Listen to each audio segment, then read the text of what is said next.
Hi friends, இந்த weekend biryani பண்ண போகிறீங்களா? அதுக்கு பதிலாக இந்த ரொம்பவே டேஸ்டியான மட்டன் புலாவை இப்போவே ட்ரை பண்ணி பாருங்கள். அதுக்கு ஃபஸ்ட்டு ஒரு 800 கிராம் மட்டன் எடுத்துக்கோங்க. அது கூடவே 100 கிராம் தயிர் சேர்த்துக்கலாம். தயிர் சேர்த்ததுக்கப்புறம் பே லீஃப் ஒன்று சேர்த்துக்கோங்க, பட்டை ஒரு அரை துண்டு சேர்த்துக்கோங்க, 5 கிராம்பு சேர்த்துக்கோங்க, 3 ஏலக்காய் சேர்த்துக்கோங்க. அது கூடவே சாவித்திரி பூ பாதி சேர்த்துக்கோங்க, அன்னாசி பூ 1 சேர்த்துக்கோங்க, கல் உப்பு 1 டேபிள் ஸ்பூன் சேர்த்துக்கோங்க, சோம்புத்தூள் 1 டேபிள் ஸ்பூன் சேர்த்துக்கோங்க. அது கூடவே மல்லித்தூள் 2 டேபிள் ஸ்பூன் சேர்த்துக்கோங்க, சீரகத்தூள் 1 டேபிள் ஸ்பூன் சேர்த்துக்கோங்க, மிளகுத்தூள் ஒரு அரை டேபிள் ஸ்பூன் சேர்த்துக்கோங்க, வெள்ளை மிளகுத்தூள் 1/4 டேபிள் ஸ்பூன் சேர்த்துக்கோங்க, இருந்தால் சேர்த்துக்கோங்க, இல்லைனா மிளகுத்தூளே சேர்த்துக்கோங்க. இஞ்சி பூண்டு விழுது 2 டேபிள் ஸ்பூன் சேர்த்துக்கோங்க. ஒரு பெரிய லெமனை பிழிஞ்சு விட்டுக்கோங்க. பிழிஞ்சு விட்டு இதை நல்லா மிக்ஸ் பண்ணி எடுத்துக்கோங்க. எல்லாம் நல்லா மிக்ஸ் ஆனதுக்கப்புறம் இதை ஒரு 1 ஹவர் அப்படியே ஊற வச்சிடலாம்.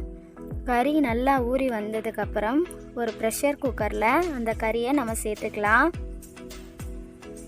கறி சேர்த்ததுக்கப்புறம் இதில் கரெக்டாக 400 ml தண்ணி சேர்த்துக்கோங்க. நான் அந்த பாத்திரத்தையே அலசி அந்த தண்ணியை அப்படியே சேர்த்துக்கிறேன். சேர்த்ததுக்கப்புறம் ஒரு மூடி போட்டுட்டு ஹை ஃப்ளேமில் ஒரு விசில் அப்படியே வச்சுருங்க. ஒரு விசில் வந்ததுக்கப்புறம் லோ ஃப்ளேம் பண்ணிடலாம். அதை ஒரு 5லேருந்து 6 நிமிஷம் அப்படியே லோ ஃப்ளேமில் வச்சு அடுப்பை ஆஃப் பண்ணி எடுத்துக்கோங்க. இப்போது ஒரு பிரியாணி பாட்டில் 80 ml நெய் சேர்த்துக்கோங்க. நெய் சூடானதுக்கப்புறம் 40 ml ஆயிலும் சேர்த்துக்கோங்க. இப்போ ஆயில் நெய் சூடானதுக்கப்புறம் வெங்காயம் ஒரு 400 கிராம் எடுத்துக்கோங்க. அதை பிரியாணிக்கு கட் பண்ணுற மாதிரி ஸ்லைஸாக கட் பண்ணி சேர்த்துக்கோங்க.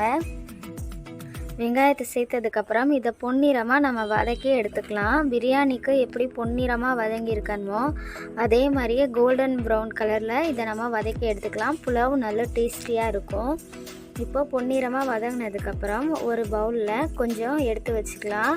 இது கடைசியாக நம்ம புலாவ் மேலே தூவி சாப்பிடும்போது அவ்வளோ டேஸ்டியாக இருக்கும்.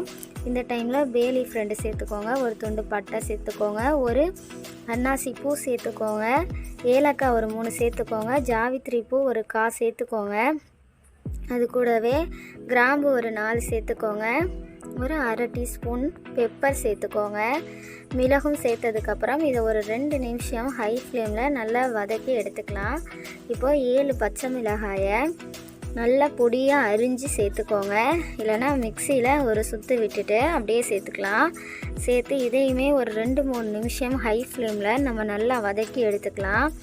இந்த டைமில் இஞ்சி பூண்டு பேஸ்ட்டு ஒரு 4 டேபிள் ஸ்பூன் சேர்த்துக்கோங்க.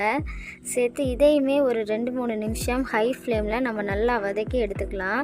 இந்த டைமில் மட்டன் ஃபேட்டு அதை நான் கொஞ்சம் சேர்த்துருக்கேன், வேணும்னா சேர்த்துக்கோங்க, இல்லைனா வேண்டாம். நெக்ஸ்ட்டு புதினா மல்லி சம அளவுக்கு எடுத்துக்கோங்க. அதை பொடியாக அரிஞ்சு ஒரு கையளவுக்கு நம்ம சேர்த்துக்கலாம். சேர்த்ததுக்கப்புறம் அதையுமே ஹை ஃப்ளேமில் ஒரு 2 நிமிஷம் நல்லா வதக்கி எடுத்ததுக்கப்புறம் 300 கிராம் தக்காளி சேர்த்துக்கலாம். அது கூடவே கல் உப்பு 1 டேபிள் ஸ்பூனும் சேர்த்துக்கலாம்.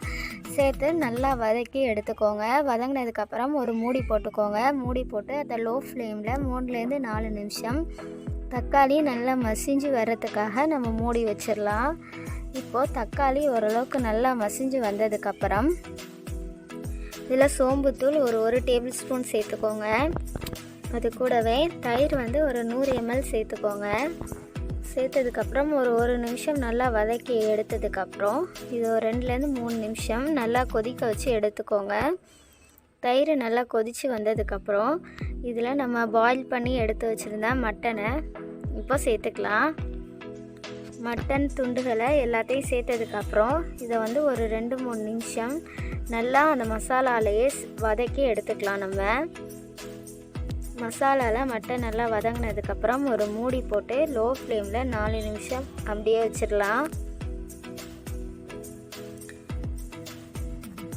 இப்போ மட்டனில் மசாலாலாம் நல்லா சார்ந்து இப்போ வந்துருச்சு. இந்த டைமில் நம்ம மட்டன் சூப் நம்ம ஆல்ரெடி 400 ml தண்ணி ஊற்றி எடுத்து வச்சுருந்த அந்த மட்டன் சூப்பை மிச்சம் அதை அப்படியே சேர்த்துக்கோங்க. அது கூடவே 600 ml தண்ணியும் சேர்த்துக்கோங்க. நம்ம அது கூடவே இப்போ சால்ட் டேஸ்ட் பார்த்துட்டு போட்டுக்கோங்க. இப்போ ஹை ஃப்ளேமில் இதை 5லேருந்து ஒரு 6 நிமிஷம் நல்லா கொதிக்க வச்சு எடுத்துக்கலாம். இப்போது தண்ணி நல்லா கொதித்து வந்ததுக்கப்புறம் இப்போ அரிசி சேர்த்துக்கலாம். பாஸ்மதி அரிசி நான் வந்து அரை மணி நேரம் ஊற வச்சுருக்கேன். இது வந்து ஒரு 800 கிராம் அரிசி, 800 கிராம் கறிக்கு 800 கிராம் அரிசி நான் சேர்த்துருக்கேன். இப்போ சேர்த்ததுக்கப்புறம் மெதுவாக மேலே கிளறி விட்டுக்கோங்க.